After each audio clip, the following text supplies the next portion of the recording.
오늘은 36장 볼 건데요. 36장 1절 한번 같이 읽을게요. 히스기야 왕 14년에 아시리아 왕 사네립이 유다를 공격해 모든 성읍들을 점령했다라는 이 말씀을 읽고서 혼자 읽다가 덮으실까봐 제가 같이 하는 겁니다. 맞죠? 히스기야, 아시리아, 사네립, 유다 이러고 덮으실까봐. 우리 이미 그 아시리아라는 말은 우리 이사야서 같이 나누면서 많이 보셨었어요. 제가 그래서 이때 상황을 조금 알려드리도록 그렇게 하겠습니다. 여러분, 북이스라엘이 먼저 멸망했다고 그랬죠? 북이스라엘은 722년에 누구에 의해서 멸망했어요? 눈치 있게 보세요. 아시리아에 의해서 색깔도 이렇게 해놨는데, 그죠? 아시리아에 의해서 먼저 멸망을 했고, 그 다음에 남유다는 아시리아에 의해서 멸망하지 않았어요. 말하자면, 다른 말로 하면 하나님께서 남유다를 아시리아로부터의 공격에서는 보호를 하신 겁니다. 막아주신 거예요. 그러나 그 이후에 바벨론에 의해서 멸망하게 됩니다. 그래서 남유다가 좀 더 오래 갔지요. 오늘은 여기에 있는 왕들을 좀 보려고 하는데요. 혹시 아하스라는 왕 기억나세요? 우리 이사야서 시작하면서 처음에 좀 설명드렸던 왕인데요. 이 아하스 왕 때 북이스라엘이 멸망했습니다. 남유다에서 북쪽에 있는 북이스라엘이 멸망하는 걸 목도한 사람이 바로 아하스예요. 그 아하스의 아들이 히스기야라는 사람인데요. 잘 보세요. 히스기야는 북이스라엘이 멸망하는 걸 남쪽에서 보았을까요? 자, 보세요. 봤나요? 못 봤나요? 이 그림으로 보면 안 본 것 같지만은 사실은 아하스가 통치할 때, 즉 아버지가 통치할 때 이 아들이 함께 통치하는 기간이 있었어요. 그래서 한 요쯤부터 통치를 했거든요. 말하자면 히스기야는 아버지와 함께 통치하던 그 기간 동안에 북이스라엘이 죄에 의해서 심판당하는 것을, 멸망당하는 것을 본 거예요. 그러면서 이제 혼자 단독 통치하는 시기가 이렇게 온 거죠. 이 히스기야 때 이 아시리아, 강대국이었던 북쪽의 아시리아의 왕은 산헤립이라는 사람이었는데요. 오늘 이 두 사람의 이름을 기억을 해야 오늘 한 시간이 편할 겁니다. 그렇죠? 그래서 남유다의 왕의 이름은 뭐예요? 히스기야하고 아시리아는 산헤립이고 그래요. 한 번만 더 하겠습니다. 그렇죠? 남유다의 왕은 누구예요? 히스기야하고 아시리아의 왕은 산헤립이고 그래요. 예. 산헤립이 이제 쳐내려올 텐데요. 딱 쳐내려오는 연도가 701년입니다. 그래서 오늘은 701년 기원전 주전 701년에 있었던 한 사건, 역사적인 사건을 오늘 설명을 드리려고 하는 거예요. 그것이 36장, 37장에 있는 내용입니다. 여기 지중해가 있고요. 여기 사해에 있고요. 여기 갈릴리가 있고 그렇습니다. 이쪽에 메소포타미아 지역, 이쪽에서 바벨론도 나중에 생기는 것이고 여기에서 아시리아 제국이 크게 발흥을 한 거죠. 여기 티그리스 유프라테스 강 저 위쪽에 보면 니누에라는 지역이 있거든요. 니누에. 여기에서 고고학자들이 발굴을 하다가 이런 게 하나가 나왔어요. 잘 보시면 이게 그냥 선이 아니고요. 이걸 조금 더 확대를 하면 이 글씨들이거든요. 글씨들. 여기 어떤 내용이 나오냐면 아시리아의 어떤 왕이, 즉 산헤립이라는 왕이 주전 701년, 정확하게 주전 701년에 예루살렘을 공격했다라는 내용이 나와요. 근데 그 똑같은 내용이 지금 어디 나옵니까? 제가 좀 얘기했잖아요. 그죠? 이사야서 36장, 37장에 나오는 거예요. 여러분은 성경을 믿으세요? 고고학적 자료를 믿으세요? 네, 솔직하게 말씀하세요. 이사야서 36장을 지금 오늘 볼 텐데요. 이사야서 35장에서 36장으로 넘어가면서 많은 시간차가 있고 그래서 이사야 35장까지는 또 어떤 이사야가 쓰고 그 뒤로는 다른 사람이 썼다. 이렇게 말하는 요상한 신학자들이 몇 명 있는데요. 그런 사람들은 이사야서의 뒷부분은 워낙에 미래의 일들을 자세하게 예언해 놓았기 때문에 그건 분명히 후대에 쓴 것이지 예언이 아니다. 이렇게 이제 성경을 폄훼하는 사람들이 있어요. 근데 그 사람들이 요새 목소리가 좀 작아졌거든요. 여러분, 이 사해 쪽에요. 사해 쪽에 여기 보시면 쿰난이라는 동네가 있는데 여기에서 1940년대에서 50년대까지 약 10년 동안 발굴 작업이 이루어지면서 여기에서 성경 사본이 하나가 발견이 되었어요. 사해 사본 또는 쿰난 사본이라고 하는데 그게 발견이 되었는데요. 거기에서 이사야서가 발견이 되었습니다. 이사야서의 뒷부분은 하나님께서 이사야를 통해서 예언한 것이 아니라 후대에 일어난 역사를 다 보고 받아 적은 것이다. 그냥 보고 적은 것이다. 그러니까 하나님이 예언했다라는 말 하지 말라. 그냥 있었던 역사 얘기지. 이렇게 폄훼하는 사람들이 보통 이사야서 뒷부분이 쓰여진 거를 기원전, 즉 주전 3세기나 2세기쯤에 쓰여졌다라고 주장을 했었는데 여기 사해에서 발견된, 이 지역에서 발견된 그 옛날 성경에 있는 이사야서가 연대 조사를 해보니까 그게 기원전 3세기 이전에 쓰여져 있는 것이 발견이 된 거예요. 근데 그 이사야서가 지금이랑 내용이 똑같은 겁니다. 말하자면 지금 우리가 읽고 있는 이사야서나 그 이전의 이사야서나 심지어는 예수님께서 보셨다라는 그 이사야서나 똑같은데 그 이후에 이사야서가 뭔가 다시 쓰여졌다. 이전에 있었던 역사를 쓴 것이다. 라고 했던 그 신학자들이 요새는 아무 말도 지금 안 하고 있는 겁니다. 그래서 사람들이 이사야서는 처음부터 끝까지가 다 한 사람의 이사야가 쓴 것이고 그거는 뒤쪽은 놀랍게도 하나님께서 정확하게 미래를 예언하시고 그걸 이사야를 통해서 이 땅에 선포한 것이다. 이렇게 지금 인정을 하고 있는데요. 안타까운 건 뭐냐면 사실은 그런 인정은 그 이전에 있었어야 되는 거예요. 성경 자체만으로 인정이 됐어야 되는데 사람들이 그 사회사본이 나오고 나서 고고학적 자료가 나오고 나니까 이제 우리도 인정하겠다라고 한 겁니다. 신학자들이요. 그러니까 우리가 도대체 무엇에 더 확신의 근거를 두고 있냐는 거예요. 우리는 계속해서 뭘 찾고 있냐면 사람들이 그래 그런데 성경을 뒷받침하는 외부적인 자료가 무엇이 있느냐 자꾸 그걸 묻는 거예요. 특별히 믿지 않는 자들이 쓴 역사서에 그런 기록이 있느냐 이런 식으로 묻는 거예요. 하나님께서 그 시대에 하신 그 일들만 모아가지고 성경이 된 건데 그거 다 모았더니 이게 된 건데 그것 이외의 걸 자꾸 달라고 하는 겁니다. 그런데 그런 믿음의 근거가 성경이 아닌 다른 곳에 자꾸 다른 쪽으로 벗어나려고 하는 그런 움직임이 제가 조금 전에 못마땅하게 여긴 그 신학자들이 아니라 지금 이 교회나 우리에게도 있으면 어떡하느냐는 거예요. 말하자면 이 성경에 대한 권위가 서지 않은 상태에서는 사실은 예배도 의미가 없을 수도 있습니다. 우리가 무엇에 기대고 살겠어요? 성경은 못 믿겠는데 또 다른 어떤 영적 현상이나 신비현상 또는 성경에 일치하는 어떤 고고학적 자료 그런 것들에 이제 우리가 믿음의 근거를 둔다면 사실은 우리는 믿음 생활의 뿌리 자체가 흔들려서 더 이상 앞으로 나아갈 수가 없거든요. 내가 앞으로도 계속해서 다루겠지만은 이것이 없어도 성경을 신뢰하시고 이것이 없어도 성경의 말씀을 순수한 하나님의 말씀으로 받아들이는 우리가 되기를 바랍니다.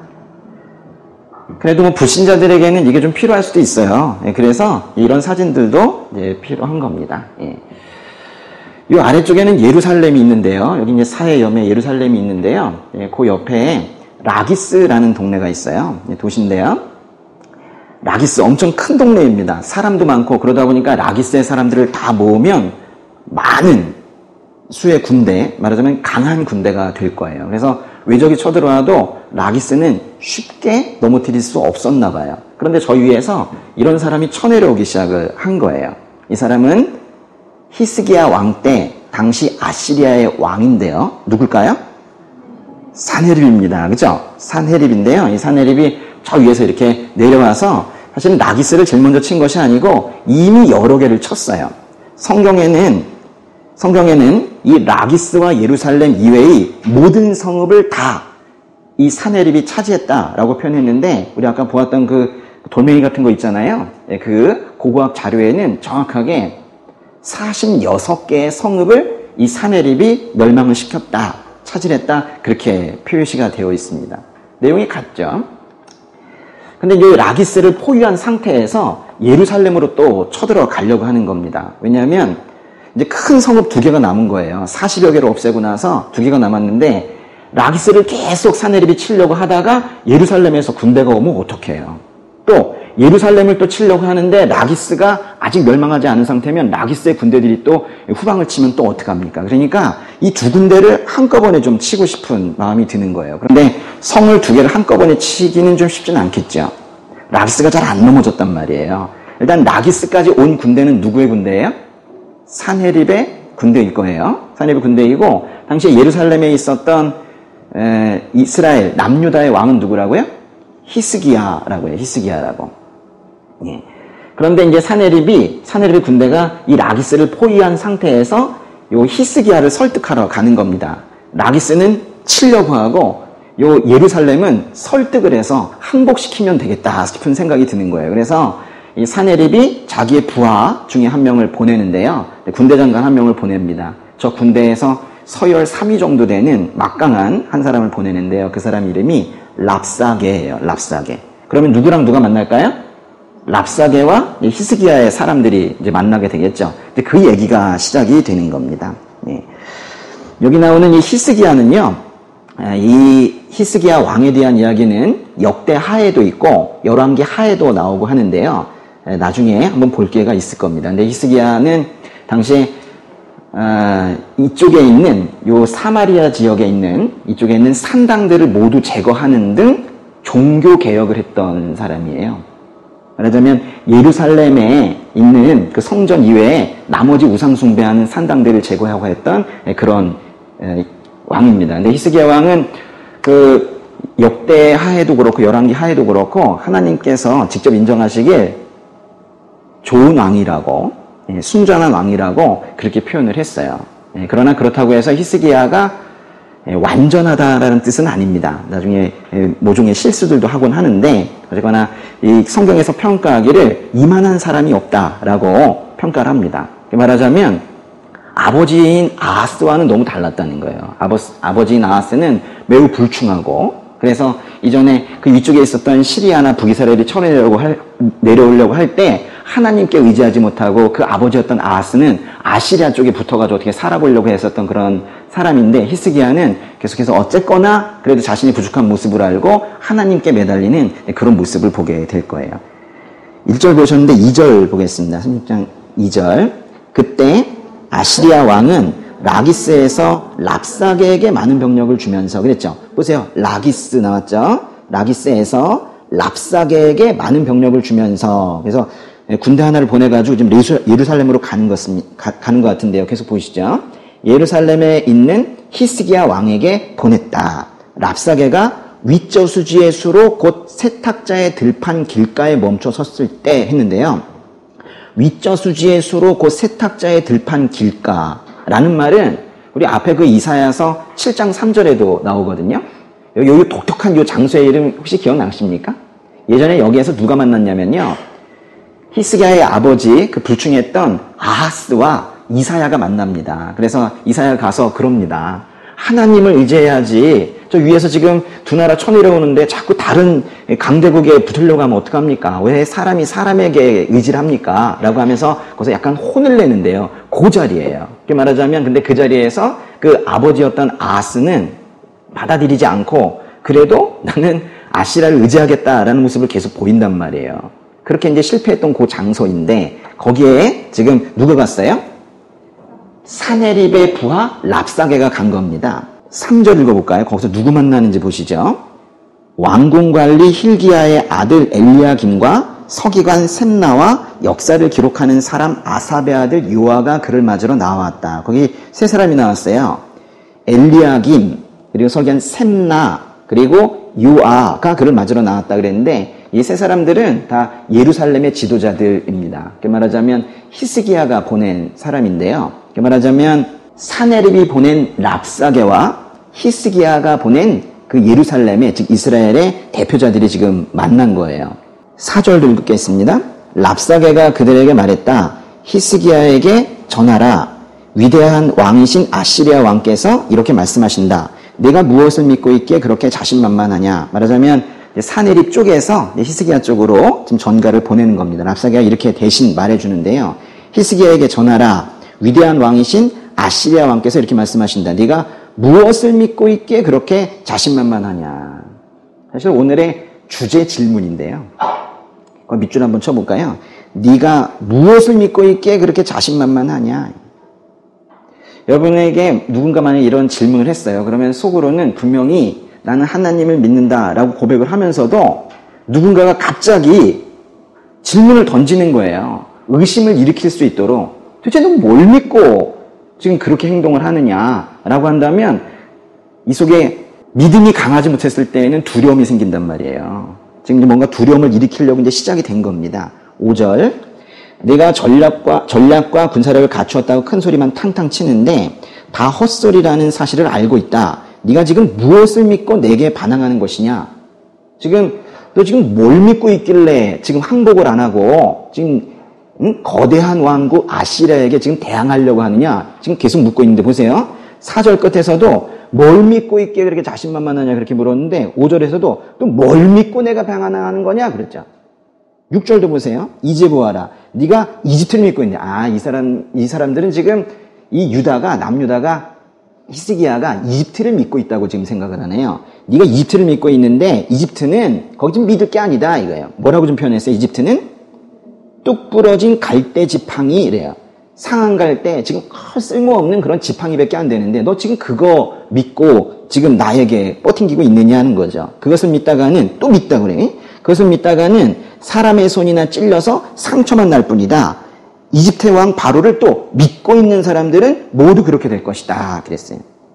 지금 여기에서 랍사게가 히스기야가 보낸 사람들에게 말하자면 아시리아 쪽이 남유다 이스라엘 백성들에게 지금 말하고 있는데 너희들은 이집트를 믿고 있는 것 같은데 이집트는 믿을 만한 존재가 아니다라고 말했어요. 맞는 얘기입니까? 맞는 얘기죠. 그러니까 여기까지는 하나님께서 지금 남유다에 하시는 말씀과 똑같은 말씀이에요. 특별히 이사야에서 13장부터 23장까지 그 이후로도 34장까지도 계속해서 이집트를 의지하는 좀 이 히스기야 이집트를 의지하는 이 남유다에 대해서 질타하시는 부분들이 그 34장 그 이전에도 계속해서 나오고 있었거든요. 그러니까 이집트를 의지하는 건 옳지 않다라고 말하는 건 맞는 거예요. 근데 그 다음 문장이 잘못된 거죠. 이들은 누굴 믿으라고 하는 거예요? 아시리아를 의지해야지. 왜 하나님을 의지하냐고 지금 얘기를 하고 있는 거예요. 7절 읽어볼게요. 그리고 너는 내게 우리는 우리의 하나님 여호와를 의지하고 있다고 하겠지만 그러는 히스기야 너는 누구냐? 유다와 예루살렘에게 너희가 이 제단 앞에서만 경배해야 한다면서 산당들과 제단들을 없애버린 그 주인공이 아니냐 그랬어요. 그러니까 우리는 그래서 아니야 우리 이집트를 의지하는 게 아니라 하나님을 의지해 라고 우리 말할 거라는 거예요. 그러니까 얘네들이 그걸 미리 말한 겁니다. 우리는 우리의 하나님 여호와를 의지하고 있다 라고 우리가 말할 거라는 거예요. 그러나 그것도 틀렸다는 거예요. 하나님 의지한다라고 이스라엘 백성들이 말하는 것도 틀렸다고 말하는 겁니다. 만약에 그렇게 하나님 믿으라고 종용하고 같이 인도에 가고 있는 그 히스기야가 정말 맞다면 왜 그 산당들과 제단들을 다 없애버렸냐는 거예요. 히스기야가 예루살렘 밖에 있는 이 지역에 있는 산당들을 왜 없앤 거예요? 우상숭배 때문에 없앤 거예요. 근데 지금 이 랍사게는 뭐라고 얘기하고 있는 거냐면 거기도 다 하나님께 제사 지낼 수 있는 곳인데 그걸 왜 없앴냐라고 얘기를 하고 있는 거예요. 그래서 이 얘기를 들은 사람들이 전혀 아닌데도 불구하고 자꾸 또 의심을 하는 거예요. 그쪽에서도 하나님을 예배할 수 있었나? 이런 생각을 또 하게 되는 겁니다. 뭔가 지금 자꾸 논리적이지는 않은데 그리고 우리의 믿음 체계와도 전혀 다른데 자꾸 이상한 도전들이 오고 있는 거예요. 8절 보세요. 이제 와서 내 주인이신 아시리아 왕과 겨루어 보아라. 네가 태울 사람이 있다면 내가 네게 말 2,000마리를 주겠다. 9절에 내가 이집트의 병거와 기병을 믿고 있는데 어디 내 주인의 장교 가운데 제일 하찮은 졸병이라도 물리칠 수 있겠느냐. 갑자기 주제가 바뀌었어요. 뭔가 이 신앙에 대한 도전을 할 때 외부에서 신앙에 도전을 할 때 모습들이 지금 보이고 있는 거예요. 처음엔 지금 뭐라고 그랬어요? 우리가 분명히 알고 있는 하나님 존재와 우리가 믿고 있는 그 하나님에 대한 지식이 있단 말이에요. 그것에 대해서 지금 도전을 하고 있는 거예요. 뭔가 조금 전혀 맞지 않는 이야기지만은 그거를 당당하게 외부에서 얘기를 하고 있는 겁니다. 그러다가 이제 갑자기 8절 9절에서는 또 다른 이야기로 빨리빨리 주제가 바뀌어 가죠. 이럴 때 신앙이 약할 때에는 이런 논리적이지 않은 그 외부의 공격에 자기도 모르게 그 게임판에 그냥 계속해서 끌려가게 되어 있는 거예요. 지금 8절 9절에서는 지금 뭘 얘기하고 있는 겁니까? 군사력을 또 지금 얘기하고 있죠. 그렇죠? 그래서 군사력에 대해서 아주 구체적으로 지금 언급을 하는데, 그러니까 불신자들은 말이 많아요. 이런저런 예시가 많고, 랍사게는 유다에게 말 2,000마리를 줘도 그거를 탈 만한 사람이 지금 없다고 지금 얘기를 하고 있는 거예요. 아시리아 쪽에는 말도 많나 봐요. 그러니까 유다 쪽에 내가 말 2,000마리를 주겠다. 그렇지만 너희들 말을 조종하고 탈 수 있는 사람들이나 있느냐? 말 2,000마리를 니네들이 다 타도 아시리아의 가장 졸병 하나도 너희는 못 이길 거다. 이런 식으로 지금 조롱을 지금 하고 있는 거예요. 10절. 더구나 내가 이 땅을 공격하고 멸망시키려고 들어온 것이 여호와 없이 한 일인 줄 아냐. 점점 난리 났습니다. 지금 보세요. 더구나 내가 이 땅을 공격하고 멸망시키려고 들어온 것이 여호와 없이 한 일인 줄 아느냐? 자기들이 들어온 게 하나님 뜻에 따라 지금 왔다는 거예요. 하나님 믿지 않는 자들이 하나님의 뜻에 따라 왔다는 거예요. 그러면서 끝에 여호와께서 친히 내게 이 나라를 치러 진격해서 멸망시키라고 말씀하셨다. 이게 맞는 얘기입니까?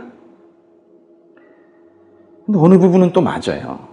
왜냐하면 지금 이 아시리아 군대가 지금 남유다를 치러 왔는데 분명히 하나님께서는 이스라엘 백성들을 심판하시기 위해서 그 심판의 도구로 아시리아를 쓰겠다고 이미 선포를 하셨었거든요. 이사야서 10장 5절에 보면 이사야서 10장 5절에 내 진노의 막대기 아시리아라고 말씀하셨거든요. 그러니까 하나님의 뜻에 따라 저들이 내려온 건 맞아요. 그럼 저들이 그걸 어떻게 알았을까요? 이사야서를 봤을까요? 저들도 당시에 말이나 글을 통해서 이제 선포되었던 그 이스라엘 선지자들의 말을 알았던 것 같습니다. 그래서 그 말들을 그 이사야 등의 그 말들을 자기들이 지금 옮겨서 얘기를 하고 있는 거예요. 그렇지만은 나중에 뒤쪽에 가보면 18절에 하나님께서는 예루살렘을 아시리아 손에서 구해낼 수 없다고 다시 말을 하거든요. 한번 잘 들어보세요. 지금 아시리아의 이 랍사게가 뭐라고 얘기하냐면 나는 하나님의 뜻에 따라 너희들을 멸망시키러 왔다. 하나님께서는 너희들을 구원할 수 없는 분이다. 라고 말을 하거든요. 그러니까 지금 앞쪽과 뒤쪽에 논리적인 것도 맞지가 않습니다. 뭔가 지금 이 억지 주장들이 지금 있는데, 만약에 이제, 여러분께서 전도를 하거나 또는 하나님의 이야기를 이제 나눌 때 어떤 사람들이 신앙에 대한 이제 도전, 특별히 이 성경 말씀에 대한, 특별히 교리에 대한 도전이 올 때가 있어요. 지난주에 한길 형제님이 그 부분에 대해서 아주 크게 고민을 한번 한 적이 있었었는데, 지금 이런 식으로 랍사게처럼 우리에게 이렇게 도전을 해오면 우리는 어떻게 해야 되는 거예요? 심지어는 여러분 이런 말씀을 들었다고 생각해 보세요. 나 하나님 뜻에 따라 너한테 지금 이런 고난을 주러 왔다. 그리고 하나님께서는 널 구하지 않을 거다. 그러면 분명 하나님 내 편이었던 것 같은데 하나님이 날 버린 것 같은 그런 느낌도 들지 않겠습니까?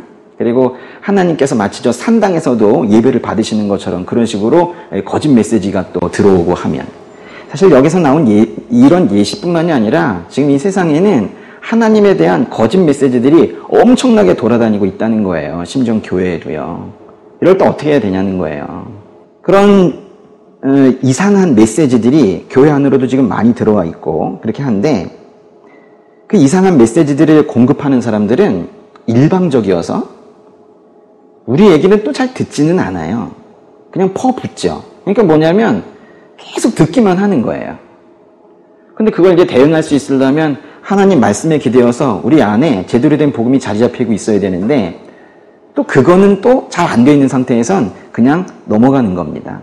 그래서 교회가 아주 이상하게 이단처럼 되어가기도 하고, 이단 정죄가 안 되어도 이단처럼 되어가기도 하고, 아주 이상하게 좌경화 되어가기도 하고, 그렇게 되어가고 있는 거예요. 교회의 좌경화 현상, 이거는 분명히 뿌리 뽑아야 되는데, 그 사람들은 보통 예수님을 어떻게 이해하고 있냐면요, 우리는 예수님께서 십자가에서 죽으셔서 우리의 죄가 용서되었다라고 믿습니다. 말하자면 그 십자가의 죽음이 대속의 결과를 가져온다고 우리는 믿고 있죠. 그런데 지금 교회에 많은 목사님들 또 많은 성도들이 그런 이야기를 듣지 않고 매주 지금 이 비슷한 시간에 선포되고 있는 말씀에 어떤 것들을 듣고 있냐면 예수님께서는 로마 제국이라는 그런 불합리한 부당한 권력에 대응하여 싸우다가 결국 정치적인 폭압에 의해서 정치 싸움에 져서 십자가에 죽으셨다. 그러니 우리도 부당한 세상 권력에 싸워서 열심히 투쟁하자. 이렇게 이해하는 교회들이 너무너무 많아지고 있어요. 맞습니까? 그러면서 죄의 문제를 다루고 있지 않죠. 사실 죄의 문제가 아니었다면 성경도 필요 없고 죄의 문제가 아니었다면 예수님께서 십자가에 왜 죽으세요? 죄의 문제를 우리가 깊이 고민하고 의인이 무엇인가에 대해서 정의를 내리고 십자가의 대속이 무엇인가에 대해서 매주 모여서 이렇게 우리가 이런 말씀을 나눌 수 있는 것만으로도 요즘에는 기적 같아요. 사실은 저 여기 이런 표현 써도 되나? 이 엉덩이에 알이 베겼거든요. 제가 어제 수업 끝나고 오후부터 몇 시간을 앉아 있었는지 모르겠어요. 근데 이사야서가 너무 재밌는 거예요. 특히 36장, 37장 이게 너무 재밌는 거예요. 그래서 제가 앞으로 당겨 앉아가지고 이렇게 보다가 너무 힘을 주고 앉아서 이렇게 보다가 집에 가는데 아직까지 풀리지가 않은데 여기에 멍이 든 것처럼 그렇게 되었어요. 내가 제대로 가르쳐야 되겠구나. 이렇지 않으면 교회 다 넘어가겠구나. 이런 마음에 그래도 열심히 하려는 마음은 있어가지고 제가 그렇게 하다가 엉덩이에 멍이 들었다고요. 여기 지금 여기 아파 죽겠어요. 지금 거짓된 메시지가 들어오더라도 그것이 거짓인지를 1초 안에 금방 파악해낼 수 있도록 내 안에 말씀을 넣어야겠다. 내가 복음 위에 바로 서야 되겠다. 말씀을 붙들고 살아야 되겠다라는 그 일념으로 성경을 볼 때 성경이 너무 재밌어가지고 책상을 끌어 앞에 놓고 그래서 성경을 8시간씩 이렇게 보다가 엉덩이에 알이 베기시길 바랍니다. 이거는 뭐 저를 자랑하려는 게 아니라 타의 귀감이 되는 일이기 때문에 제가 지금 말씀을 좀 드리는 거예요. 어떤 처절한 그런 부분이 있어야 돼요. 이 말씀을 받아들일 때 건성건성하지 마시고 어떤 큰 도미노처럼 무너져가는 어떤 그런 세상에서 우리가 뭔가 꼿꼿이 서 있으려면 이거 대강대강 할 일이 아니구나. 좀 더 복음에 진지한 태도를 보여야 되겠구나. 이런 생각들을 우리가 좀 더 키워갔으면 좋겠습니다. 36장 11절 볼게요. 11절부터 13절까지 또 이 거짓 메시지가 계속 오고 있는데요. 그러자 엘리야 김과 샘나와 요아가 랍사에게 말했다. 우리가 아람말을 잘합니다. 그러니 아람말로 말씀하시고 유다말로 말씀하지는 마십시오. 성벽에서 사람들이 듣고 있습니다. 이게 뭐 어떤 상황이냐면요. 지금 이 랍사게가 지금 거짓말 치고 있잖아요. 그리고 어떤 경우에는 또 엄포도 놓고 있고, 하나님이 너희 도울 거냐? 아니다. 우리한테 빨리 항복해라. 이집트가 뭐냐? 뭐 이런 식으로 지금 조롱하고 있고 한데, 그 얘기를 지금 너무 크게 하고 있어서 이쪽에 지금 구경하러 왔던 일반 백성들이 들을 것 같으니까 백성들이 들을 수 없는 다른 언어로 좀 말을 해줬으면 어떠냐라고 이 예루살렘의 지도자들이 히스기야가 보낸 사람들이 지금 부탁을 했는데 싫다는 거예요. 12절에 그러나 랍사게가 대답했다. 내 주인께서 이 말을 너희의 주인이나 너희에게만 전하라고 나를 보내신 줄 아느냐? 너희와 똑같이 자기 똥을 먹고 자기 오줌을 먹게 될 저 사람들한테도 전하라고 나를 보내신 것이다. 저 백성들이 결국에는 나중에 이렇게 버팅기다가는 이제 아주 심각한 기근에 빠질 것이고 이제 그렇게 망해갈 그 백성들에게도 내가 지금 말하려고 한다 하면서 더 큰 목소리로 얘기를 하는 거예요. 그러고는 랍사게가 서서 유다말로 크게 말했다. 다 들을 수 있게 위대한 왕이신 아시리아 왕의 말씀을 들으라 한 거예요. 예루살렘 지도자들만 겁을 먹으면은 효과가 별로 없을 것 같았는지 이 백성들도 다 두려움에 지금 빠지게 하려고 지금 이렇게 세상의 메시지들이 오고 있는 겁니다. 14절 왕께서 말씀하신다. 히스기야에게 속지 말라. 그는 너희를 구해낼 수 없다 하는 거예요. 잘 보시면요. 이 랍사게는 자기 주인에게는 왕이라고 지금 표현을 하고 있는데 사네립은 왕이라고 표현을 하면서 14절에도 보세요. 히스기야에게 그랬죠. 왕이라는 표현을 쓰지 않습니다. 히스기야에게 또 속지 말래요. 히스기야에게 속지 말라는 거 결국 따르지 말라는 거거든요. 이건 뭔 뜻이냐? 하나님을 의지하는 어떤 리더가 있다면 그 사람을 존중하고 따라가는 것이 맞습니다. 그죠? 근데 하나님을 전적으로 의지하는 지도자를 따라가지 마라, 반역하라고 지금 말하고 있는 거예요. 14절부터 그 뒤쪽으로 20절에 아주 본질적인 이슈가 지금 등장을 하고 있는 건데요. 지금 하나님과 어떤 다른 이방신의 지금 대결이 아닌 거예요. 여기 보시면은 당시에 이 사네립이라는 이 사람은 당대 이 지역에선 가장 잘 나가던 사람인 거예요. 가장 큰 강대국의 가장 큰 힘을 가지고 있는 이 사네립이라는 이 사람과 하나님의 사실은 대결인 거거든요. 근데 인간이 아무리 잘나고 그랬다 하더라도 하나님과 대결을 할 수 있습니까?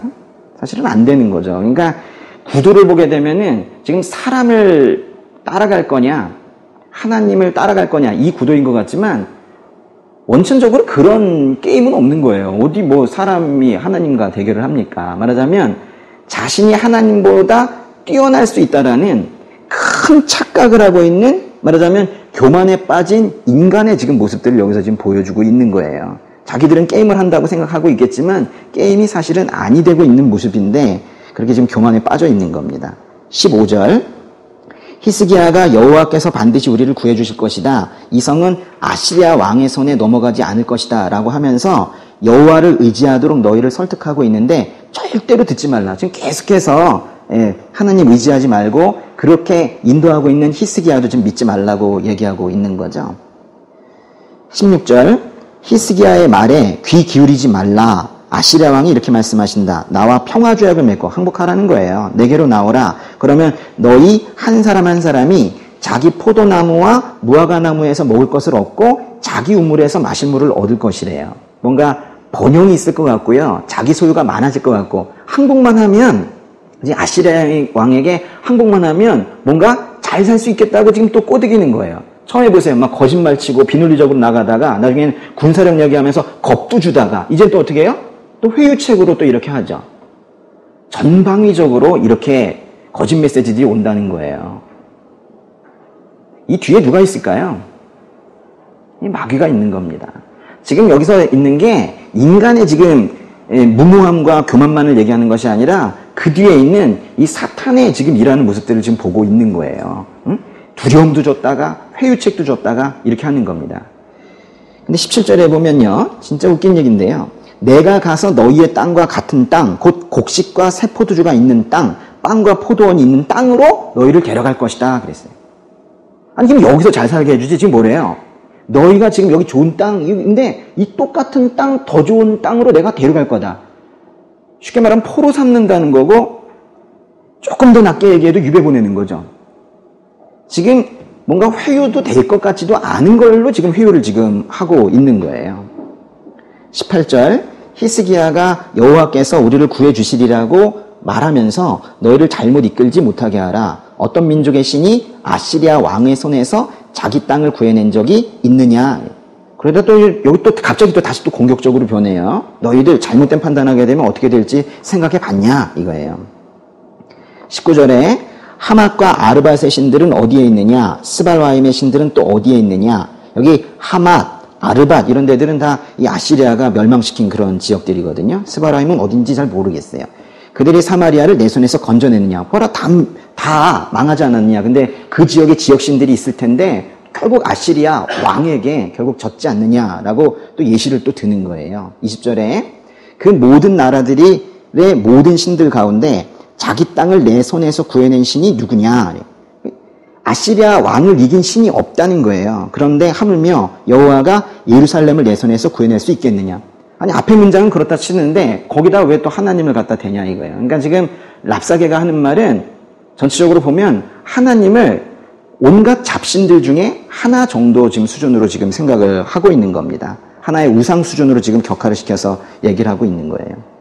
21절에 그러나 백성들은 묵묵부답이었다. 그리고 다행히 백성들이 거기에 대해서 지금 대응하지 않고 아무 말도 안 하고 있는 겁니다. 왜냐하면 왕이 그에게 대답하지 말라는 명령을 미리 내려놓았나 봐요.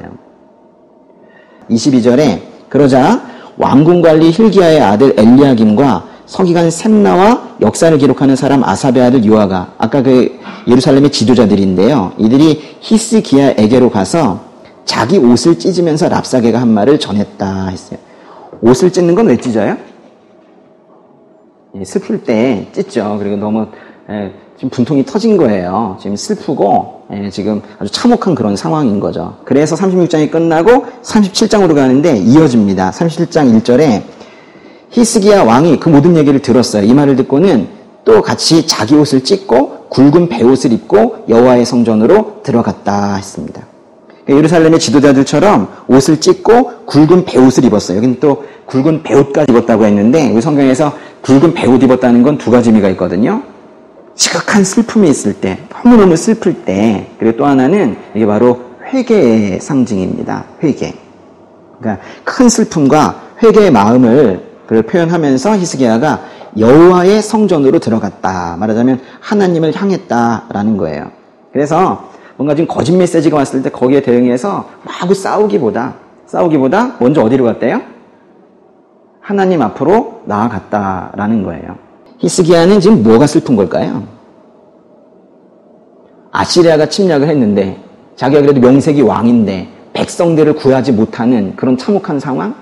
물론 그것도 지금 기분이 많이 상할 수 있고 나는 왜 이거밖에 안 되나 리더가 이럴 수도 있겠지만요. 또는 또 이전부터 있었던 어떤 이스라엘 백성들의 그런 죄악된 모습들, 회개하지 않는 모습들, 그것 때문에 지금 이런 일들이 터져서 속상해하는 그런 것들도 있을 수 있겠죠. 그렇지만 제가 쭉 보건대 엉덩이에 멍이 들 정도로 보건대 여기서 이 베옷을 입고 하는 이런 모습을 보면 가장 슬퍼했던 거, 이 히스기야가 슬퍼한 이유는 별것도 아닌 저 사람들에게 하나님이 욕먹는 거 있죠. 하나님의 이름이 더럽혀진 것 같은 그것 때문에 가슴이 너무 아픈 것 같아요. 그것 때문에 지금 울고 있는 것 같아요. 그것 때문에. 2절에 그는 왕궁관리 엘리야김과 서기관 셈나와 지도자격인 제사장들에게 굵은 베옷을 입혀서 아모스의 아들 예언자 이사야에게로 보냈다 했어요. 지금 히스기야가 처음엔 지금 뭘 했냐면 기도의 자리로 갔고요. 두 번째는 뭐 했어요? 지금 그 예언자에게 그래도 하나님에게 중보할 수 있는 어떤 사람에게 또 이 대표자들을 보낸 겁니다. 지금 문제의 의논을 그냥 일반적인 사람에게 하지 않고 여기 지금 이사야에게 지금 사람들을 보낸 거예요. 지금 보시면 히스기야에게는 도와줄 사람이 지금 하나도 없는 상태죠. 도와줄 사람이 없는 겁니다. 이사야도 돕는 사람은 아니에요. 그저 이사야가 하나님의 종이기 때문에 의견을 구하러 보낸 거죠. 주님 밖에는 어디에도 지금 도움을 구할 수 없는 지금 이런 상태를 말하는 거예요. 37장 3절과 4절 이건 같이 읽겠습니다. 그들이 이사야에게 말했다. 히스기야께서 말씀하십니다. 오늘은 환난과 질책과 수치의 날입니다. 우리는 마치 아기를 낳을 때가 됐지만 낳을 힘이 없는 산모와도 같습니다. 그대의 하나님 여호와께서 살아계신 하나님을 조롱하려고 자기 주인인 아시리아 왕의 보냄을 받고 온 랍사게의 말을 들으셨을 것이니 그대의 하나님 여호와께서 꾸짖으실 것입니다. 따라서 아직 남은 사람들을 위해 기도해 주십시오. 맨 끝에 기도해 주십시오. 기도 요청하는 거잖아요. 근데 여기 표현이요. 3절의 끝에 보시면 지금 우리의 상황, 지금 이스라엘 백성들의 상황을 뭐라고 표현했냐면 아기를 낳을 때가 됐는데 낳을 힘이 없는 산모와 같대요. 힘이 너무 없어서 지금 완전히 지쳐있는 그런 모습인데요. 즉 스스로를 구원할 힘이 전혀 없는 것을 지금 고백을 하는 겁니다. 히스기야의 이 기도 제목을 보면 기도 제목 자체에 슬픔도 그리고 약간의 두려움도 지금 들어있는 것 같아요. 5절, 6절 보겠습니다. 히스기야 왕의 신하들이 이사야에게 가서 이렇게 말하니 이사야가 그들에게 대답했다. 여러분의 주인에게 이렇게 전하십시오. 그러니까 말하자면 이사야가 지금 히스기야 왕에게 이렇게 전하라고 하는 겁니다. 여호와께서 이렇게 말씀하십니다. 아시리아 왕의 부하들이 나를 조롱한 말을 듣고 두려워하지 말라. 7절에 보라 내가 그에게 영을 씌워서 그가 뜬 소문을 듣고 자기 나라로 돌아갔다가 자기 땅에서 칼에 맞아 쓰러지게 하겠다. 두려워하지 마라. 그 사내립에게 영을 씌워서 생각을 하나님께서 바꾸실 수 있습니다. 그래서 그 영을 씌워서 뜬 소문을 듣게 하고 갑자기 돌아가서 자기 집 쪽에 가서 죽게 하겠다라고 좀 하나님께서 말씀을 하시는 거예요.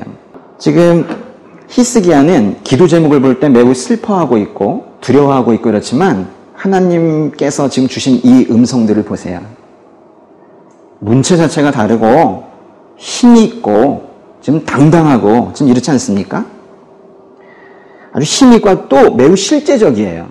내가 심판할게 이 정도로 하지 않으시고 영을 씌워서 뜬 소문을 듣게 하고 자기 집에 돌아가서 거기서 죽을 거다 이렇게 매우 실제적으로 지금 말씀을 하시잖아요. 근데 이제 많은 사람들이 요 단계에 머무는 경우들이 많이 있어요. 뭐냐면 누군가 기도를 열심히 하시는 것 같아요. 누군가 하나님의 음성을 잘 듣는다고 그래요. 그런데 그 사람이 다 가가지고 또 어떤 경우에는 또 뭐 대언기도 받는다고 그래요. 그리고 가가지고 이제 그 사람의 말을 이렇게 들어요. 그리고 나서 야 하나님께서 나 도와주신대. 하나님께서 나 어디 보내신대. 어떤 기도하시는 분이 그렇게 얘기하면 야호 이러고 이제 많은 거예요. 기독교는 샤머니즘이 아니에요. 중간에 샤먼 무당이 있어서 하나님의 말씀을 들어서 나에게 전해주면 내가 그걸 믿고 좋아하는 종교가 아니란 말이에요. 기독교는 항상 끝이 직접 나아가는 것으로 끝나야 되거든요. 내가 직접 음성을 들었든 누구의 음성을 들었든 상관없이 그걸 가지고 결국 내가 직접 기도의 자리로 나아가야지 요 단계에서 머물면 안 되는 거예요. 이사야가 지금 얼마나 멋진 목소리로 말했겠어요.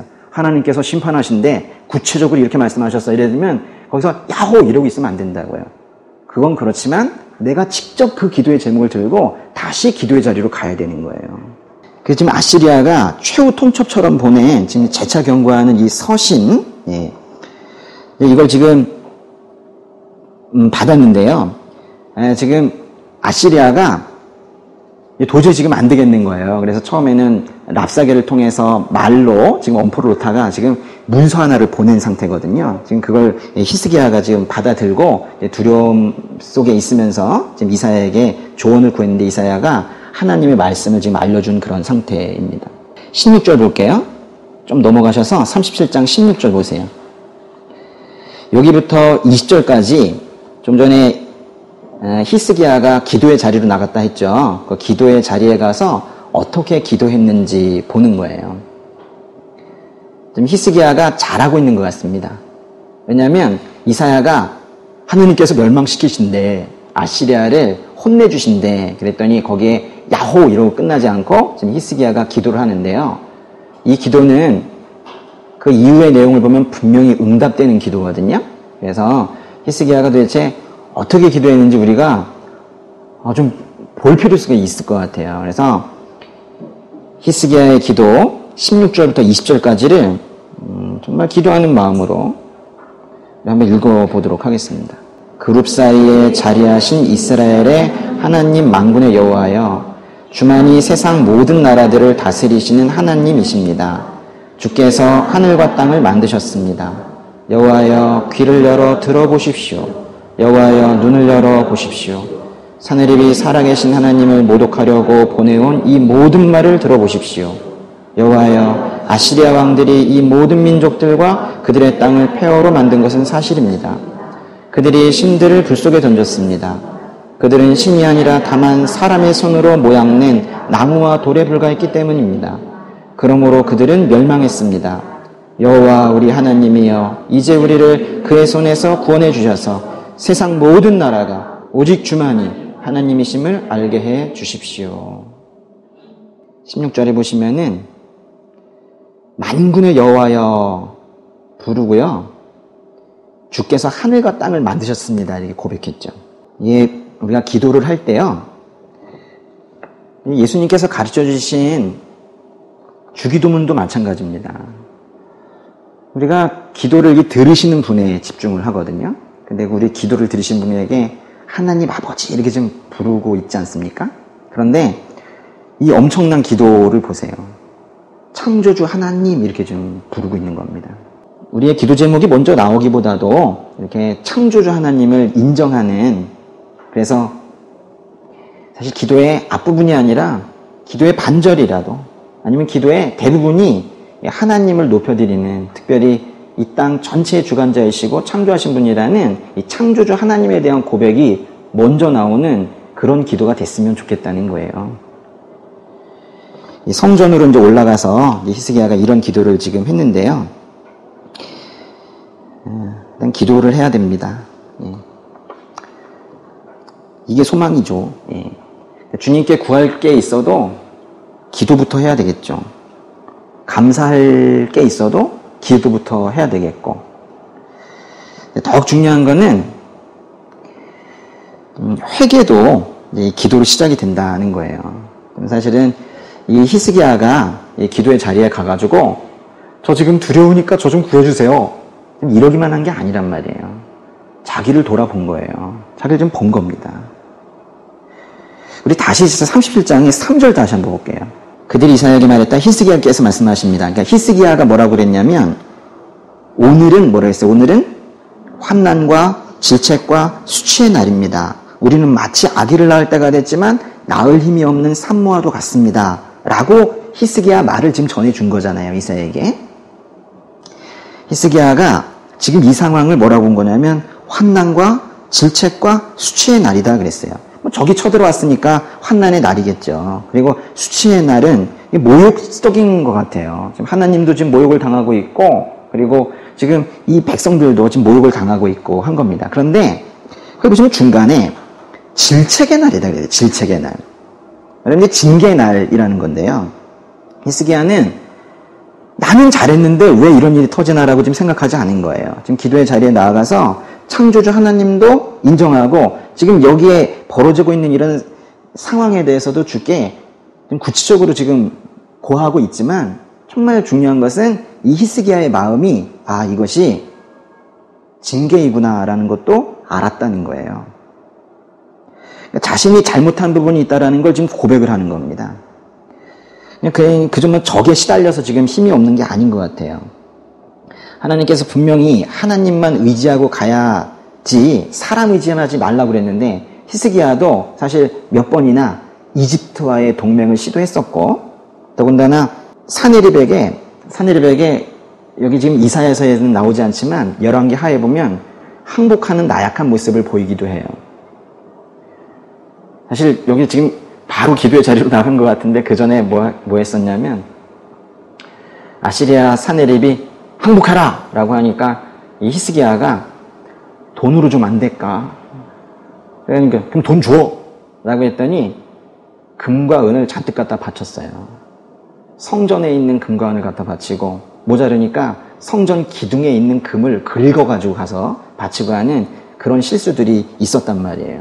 그런 것들을 지금 다 히스기야는 스스로 지금 고백을 지금 하고 있는 거예요.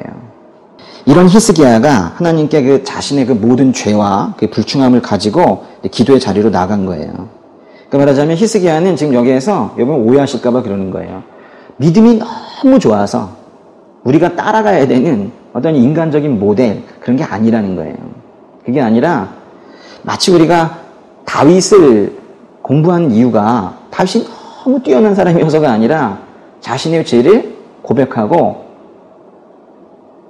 곧 회개의 자리로 나아갔던 사람이기 때문에 우리가 이제 다윗을 보는 거거든요. 근데 여기서 마찬가지로 히스기야도 하나님의 말씀을 어겼지만 이내 곧 죄를 고백하고 기도해서 심판을 극복하는 그런 사람의 모델로 우리가 봐야 되는 거예요. 근데 우리가 회개를 할 때 이렇게 베옷을 입는 것 마냥 이렇게 지금 철저한 모습이 되어 있는가라는 것을 히스기야 이 내용을 보면서 우리가 볼 필요가 있는 거예요. 아까 보셨던 그 아기를 낳을 때가 됐지만 낳을 힘이 없는 산모와 같다 그랬죠. 여러분, 근데 아기를 낳을 때 전 안 낳아봐서 그래요. 아기를 낳을 때 힘이 없으면 어떻게 돼요? 그럼 그냥 안 낳고 맙니까? 뭐 11개월도 가고 12개월도 가고 죽는다는 얘기예요. 힘이 없어서 죽는다는 얘기예요. 그러니까 이게 사실 거의 뭐 지쳤다는 정도 수준이 아니라 나 이제 죽을 것 같다라는 고백 아닙니까? 근데 그게 가가지고 죽을 것 같다 이 고백으로 끝나지 않고 자신을 돌아보는 거예요.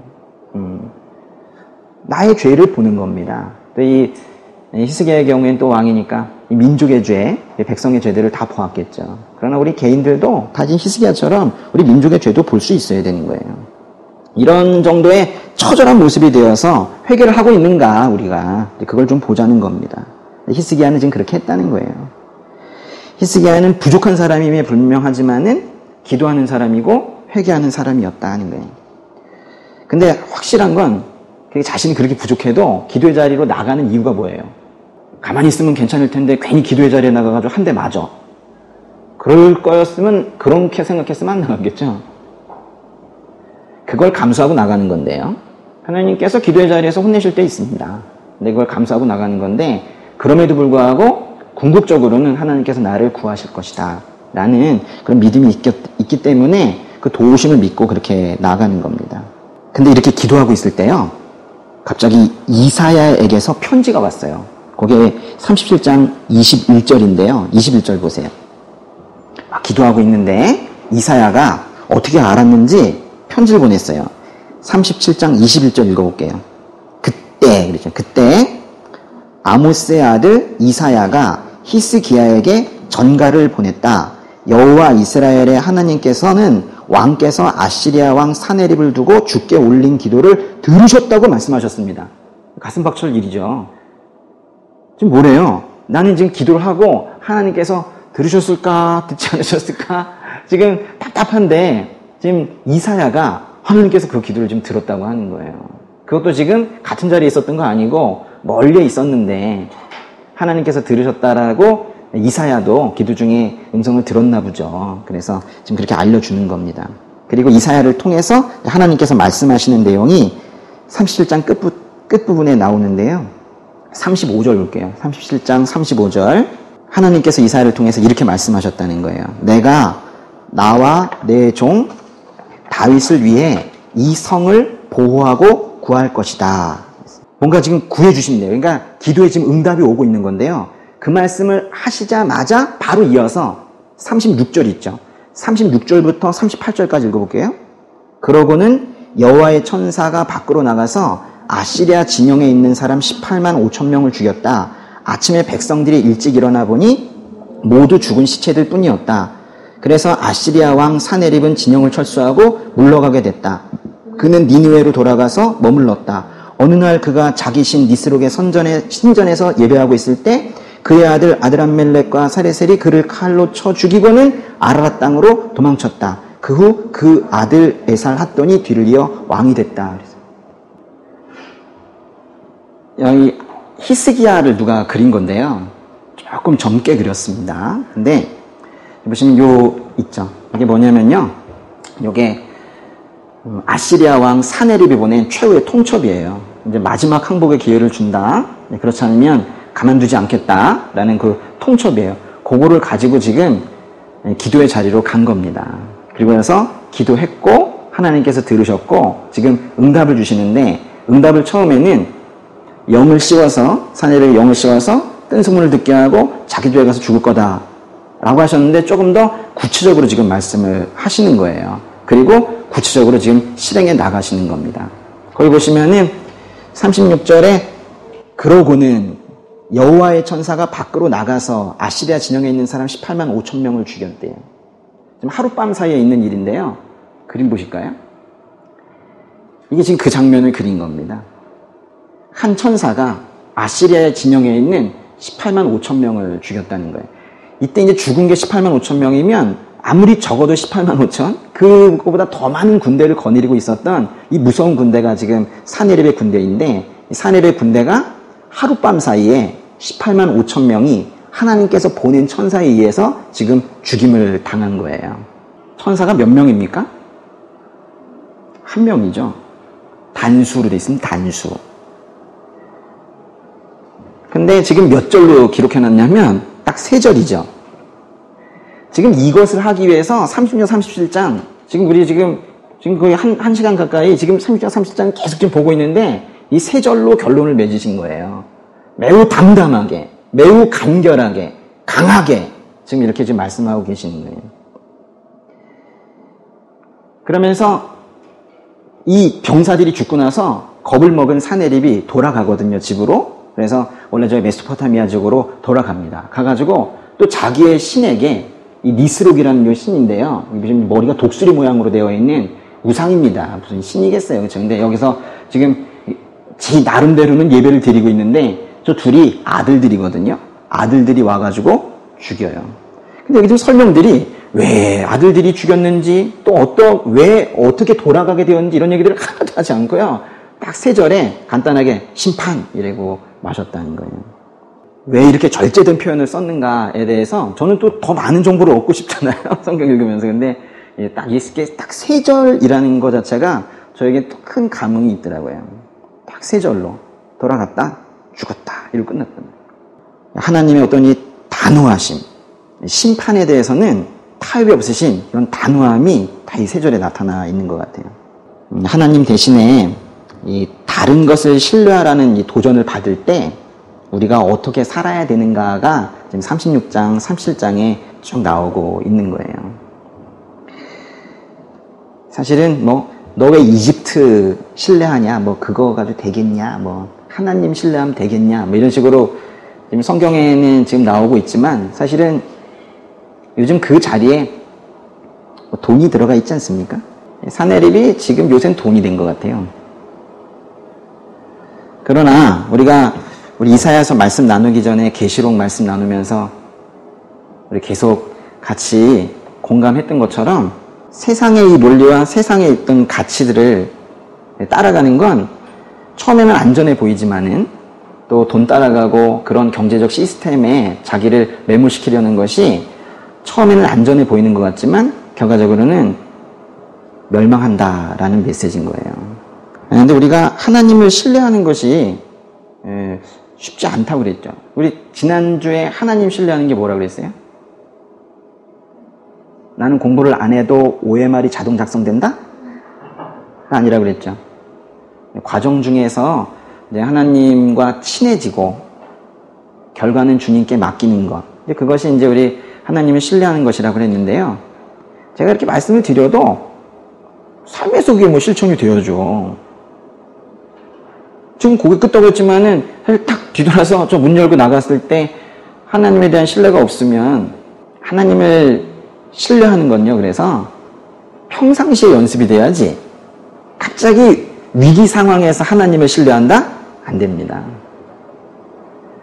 그래서 갑자기 예배를 드리고 갑자기 하나님 말씀을 받아들이고 이게 아니라 평소에 삶의 작은 부분에서 조그만 부분에서 하나하나 다 하나님을 신뢰하고 있지 않다면 큰 일이 내 앞에 다가왔을 때 결코 하나님을 신뢰할 수가 없어요.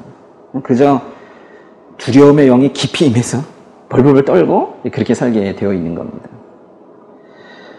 매일매일 삶의 작은 부분에서 하나님께서 나를 돌보실 수 있도록 나를 맡기는 삶, 작은 부분부터 하나님을 신뢰하는 삶, 그것이 계속해서 지속이 되어야 되는 거예요. 그래야지 위기의 순간에 나를 하나님께 쉽게 이렇게 내어드릴 수가 있는 거예요. 그럼 구하시거든요. 근데 그런 위기의 순간에 이제 신뢰하는 것이 연습이 안 돼 있는 사람은 어떻게든 이제 다른 거 찾아보려고 하는 거예요. 세상의 권력으로 이 사건을 막아볼 수 없나? 돈으로 막아볼 수 없나? 가장 심각한 건 뭐냐면 내가 막아볼 수 없나? 거죠. 자기는 안 된다니까요. 우리가 왜 확신의 근거를 오직 한 분, 참되고 살아계신 그 하나님의 변치 않는 약속에서 찾아야 되는가? 그것만이 안전하고 그것만이 유일한 방법이기 때문에 그런 거예요. 그런데 자꾸 곁눈질하면서 왜 그 확신의 근거를 다른 곳에서 찾으려고 하냐는 거예요. 많은 크리스천들이 저 밖에 계신 분들까지 지금 얘기할 것도 없습니다.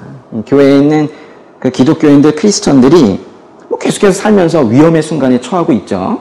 위기의 순간에 처하고 있고 일이 뭔가 잘 안 되는 것 같고. 근데 대부분은 제가 너무 이상한 시각을 가지고 있는지 모르겠어요. 근데 그냥 쭉 보아오건데 저도 처음엔 아닌 줄 알았어요. 근데 쭉 보아오건데 위기의 순간에 대처하는 방식이 불신자와 별반 다르지 않더라는 거예요. 물론 몇 명 있더라고요. 그중 몇 명은 아주 담대하게 하나님의 성품을 의지하고 하나님께 완전히 자기를 내어드리는 모습들을 저는 봅니다. 그렇지만 그 비중이 많지 않더라고요. 여기 계신 분들은 후자였으면 좋겠어요. 무능하지 않는가? 그게 가장 구체적이고 현실적이에요. 하나님을 의지하는 것이. 의지할까 말까 할 때 일을 못하세요. 완전히 자기를 내어드려야지 일을 하시는데, 하나님께서 지금 하나님의 천사를 보내서 하룻밤에는 하신 일을 보세요. 어떤 사람들도 이걸 믿기 싫어가지고 성경엔 나오지 않았지만 병이 걸렸을 거래요. 성경에 나오진 않지만 뭐 이스라엘의 백성들의 별동대가 가가지고 뭔가 죽였을 거래요. 그러니까 이 하나님께서 하신 이 일을 이거랑 이 앞에 있는 이 그림을 이 마음속에 넣고 살라고 36장 37장을 줬는데, 이건 또 밖에 나가서 생활할 때 까맣게 잊어버리고, 또 하나님께서 나의 인생에도 저런 일을 하실까 이렇게 또 의심을 하고 사는 거예요. 이 세 그림이요, 순서대로 여러분 가슴속에 있었으면 좋겠어요. 하나님의 자리, 하나님께 기도하는 자리에 이렇게 나가고, 하나님께서 이렇게 놀랍게 역사하시고 결국 죄는 심판된다라는 이 구조가 여러분 마음속에 있었으면 좋겠어요. 제가 오늘 왜 이렇게 랍사게라는 이름을 모르고 또 사네립이라는 이름을 모른다 하더라도 여러분 하루 살아가는데 문제가 생기지 않습니다. 근데 왜 이렇게 자세하게 설명을 하려고 할까요? 이건 실제 역사적 사건이고 아까 고고학적 자료를 어쩔 수 없이 보여드렸는데요. 성경의 사건과 지금 이것이 실제 사건이라는 걸 알려드린 건데, 이걸 왜 굳이 우리가 기억을 해야 되는가? 당시 기원전 701년의 이 사건은 사실 역사학자들이 보기에도 엄청난 사건이고 충격적인 사건이거든요. 근데 이 충격적인 사건을 왜 주었느냐? 하룻밤에 대량 학살하는 어떤 뭐 그런 사건이냐? 그게 아니라는 거예요. 이 사건은 절대 신앙 가진 우리가 잊지 말아야 되는 사건이라는 거예요.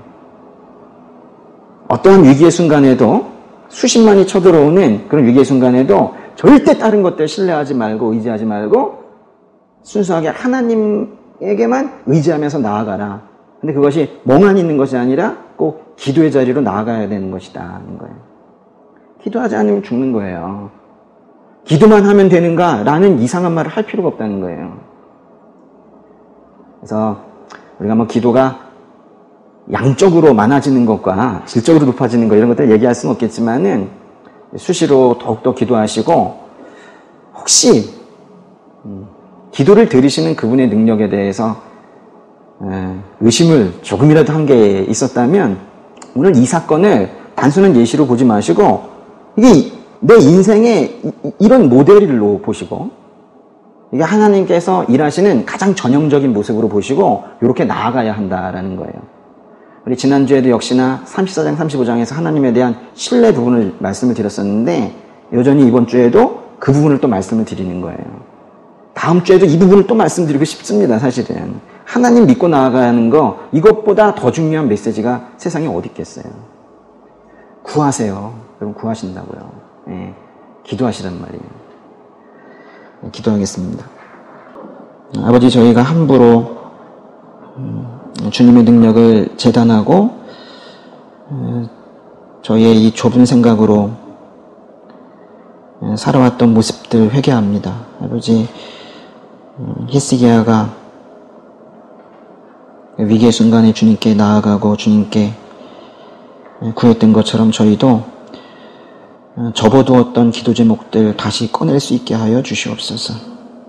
포기하였던 기도 제목들 주님께 들고 나아가게 하여 주시옵소서.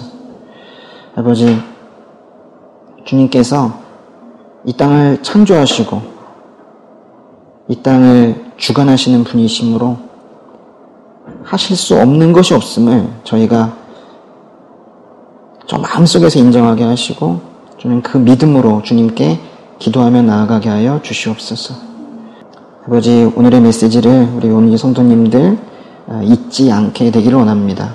마음속에 주님에 대한 큰 신뢰가 생기기 원합니다. 오직 기도함으로 우리가 살아가기 원합니다. 다른 것에 곁눈질하지 않고 오직 주께 기도함으로 우리 삶이 이끌어져 가기를 원합니다. 아버지, 우리 오늘 성도님들께 기도할 수 있는 마음 허락하여 주시옵소서. 히스기야가 기도했던 것처럼, 이사야가 중보기도했던 것처럼 우리를 위하여 중보하고 계시는 예수님을 잊지 않게 하여 주시옵소서. 주님 감사합니다. 예수님의 이름으로 기도드렸습니다.